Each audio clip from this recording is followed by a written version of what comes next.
Buongiorno e bentrovati a questa edizione del nostro telegiornale. In apertura la cronaca: versa in gravi condizioni un giovane che ieri sera a Porcia è stato accoltellato. La polizia di Pordenone sta indagando, al vaglio un regolamento di conti oppure una rapina finita male. Una brutale aggressione è avvenuta ieri sera, poco dopo le 19. Porcia, via Dante, all'altezza del sottopasso ferroviario, un giovane di 20 anni è stato accoltellato. Assieme a lui c'erano altri 2 giovani che hanno riportato ferite lievi, per le quali sono stati medicati e dimessi. Il ventenne è stato invece accolto dapprima in pronto soccorso a Pordenone, quindi nel reparto di rianimazione. Le sue condizioni sono gravi, la prognosi è riservata, ma non sarebbe in pericolo di vita. Sull'episodio indaga la polizia, è intervenuta con la squadra mobile. Le 3 vittime dell'aggressione, di nazionalità italiana, anche se almeno una origini straniere, hanno riferito di una rapina degenerata. Agli investigatori stanno vagliando anche ipotesi alternative, come quella di una spedizione punitiva, una zona, quella di via Dante, per la quale da tempo i residenti stanno chiedendo maggiore sicurezza. Si mettono laggiù in fondo, hanno tagliato la siepe. Io non mi fido di andare giù là a vedere, perché sa, ce ne ho 85 roti nella schiena.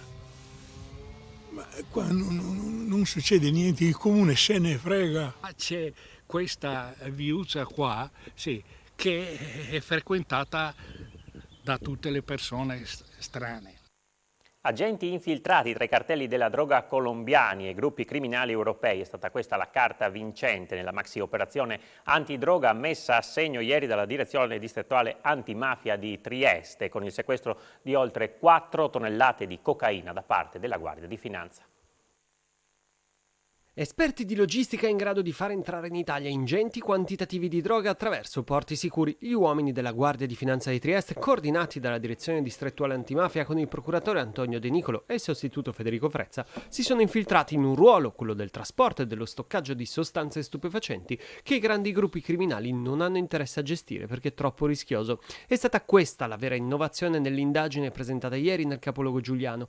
Tutto è iniziato in Colombia, dove la polizia dagli anni 70 combatte una guerra contro il narcotraffico. Il carico era da 4,3 tonnellate ed era stato acquistato per 96 milioni, ne avrebbe fruttati quasi 300, soprattutto da calabresi affiliati all''ndrangheta e da albanesi di stanza in Veneto. I finanzieri hanno conquistato la fiducia degli acquirenti e dopo un primo carico da 300 kg ne hanno portate altre 4 tonnellate, immaginate 4 bancali pieni di sacchi.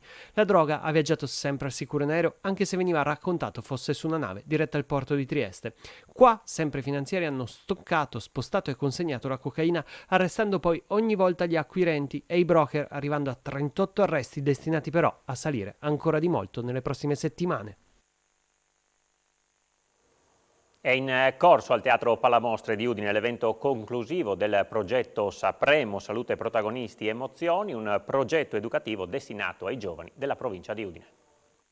L'obiettivo è sensibilizzare i giovani sui temi della legalità e della lotta contro l'uso di sostanze stupefacenti. Sapremo è frutto della collaborazione tra Ufficio Scolastico Provinciale, Questura e Dipartimento delle Dipendenze dell'Azienda Sanitaria Friuli Centrale, con il supporto di Prefettura, Comune di Udine, Gruppo Danieli e Confindustria Udine. Nell'anno scolastico 2021-2022 sono stati più di 900 gli studenti coinvolti di 56 classi del territorio, con incontri in presenza e in digitale.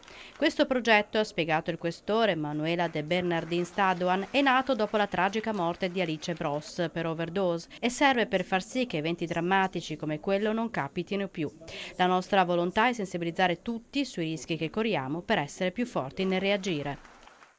E arrivano i primi provvedimenti per l'aggressione subita da una studentessa dello Stringer. Ieri sera si è riunito il consiglio d'istituto della scuola.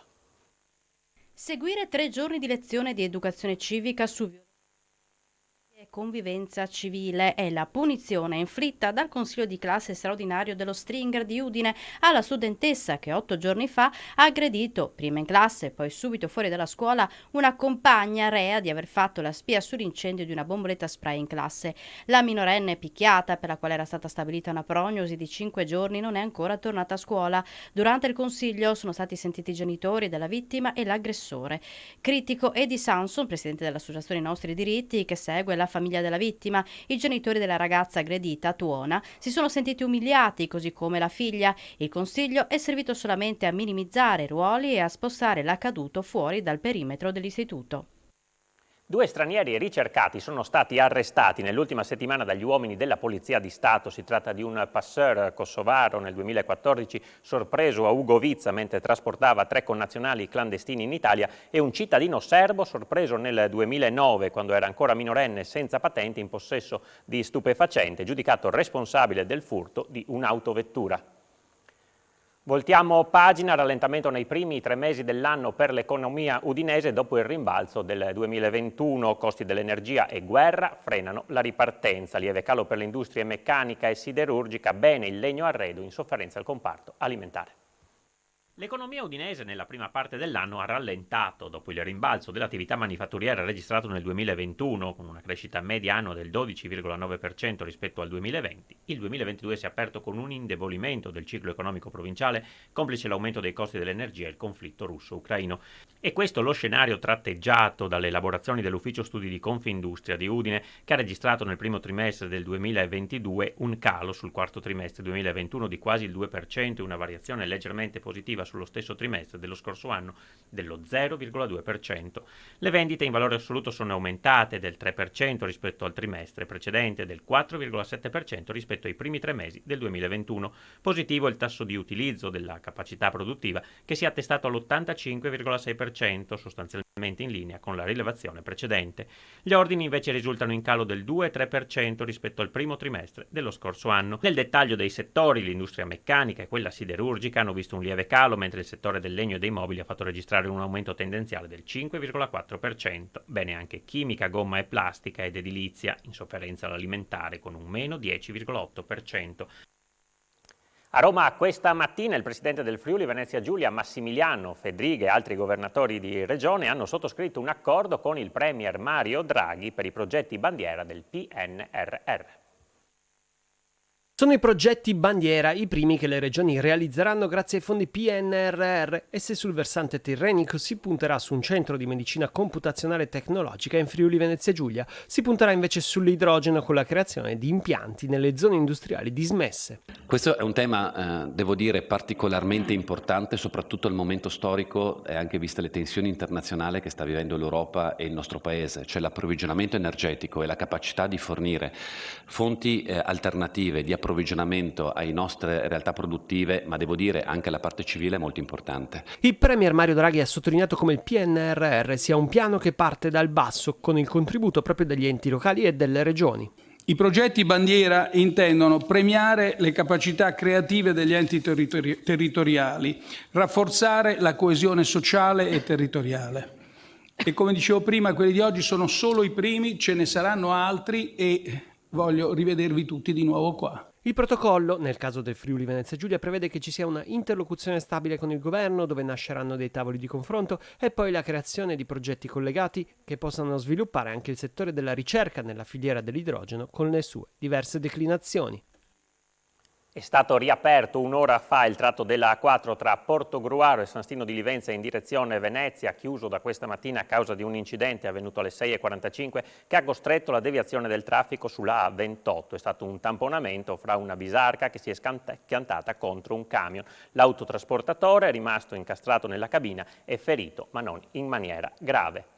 Lutto a Illeggio e Tolmezzo per la morte del piccolo Federico, un bambino che ha lottato contro una malattia oncologica al Burlo Garofalo di Trieste. La comunità si sta stringendo in queste ore attorno alla famiglia. Proprio la mamma e il papà questa mattina hanno comunicato il doloroso trapasso del figlio.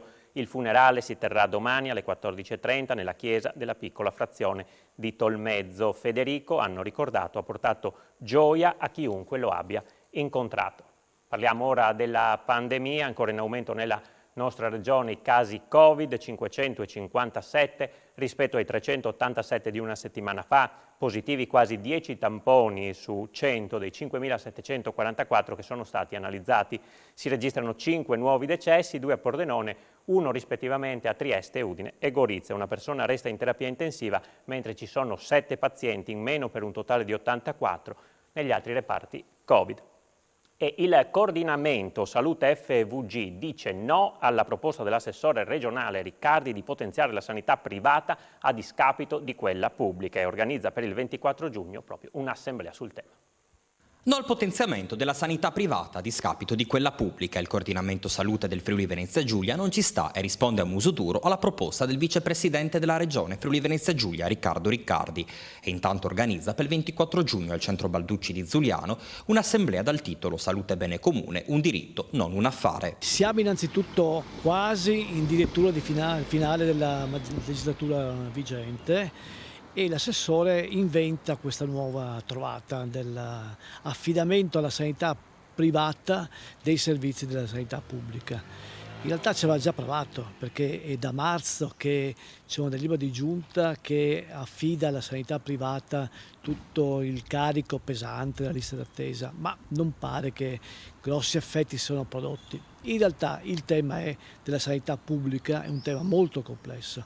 C'è una sofferenza che deriva da anni. Oggi ci troviamo di fronte a una situazione che è complessa, che non si può risolvere con una bacchetta magica sicuramente. Ci vogliono più soluzioni, però bisogna spingere sulla sanità pubblica. Siamo allo sport, bruciante sconfitta per l'Apu in gara 2 della finale playoff ieri sera al Carnera, attesa intanto in Serie B per la UEB che stasera si gioca l'accesso alla finale contro Bergamo.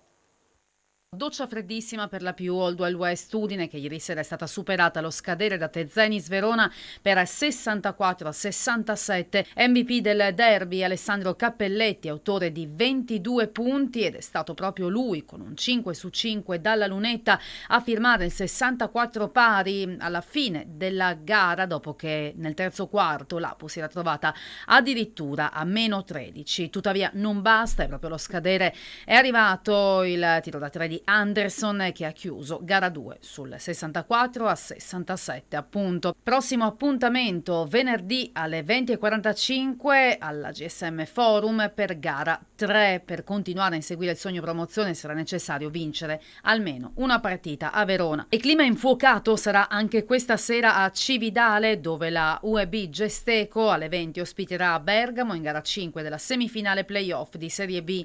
Al meglio delle 5 partite, dopo che in gara 1 e 2 sono arrivati successi ducali per 59-54 e 91-68, mentre in gara 3 e 4 vittorie orobiche per 73-68 e 68-61. Chi vince accede alla finale promozione. L'inno nazionale nel prepartita verrà suonato dal corpo bandistico Città di Cividale e nel corso del match si esibiranno in mezzo al campo le ragazze del pattinaggio cividalese.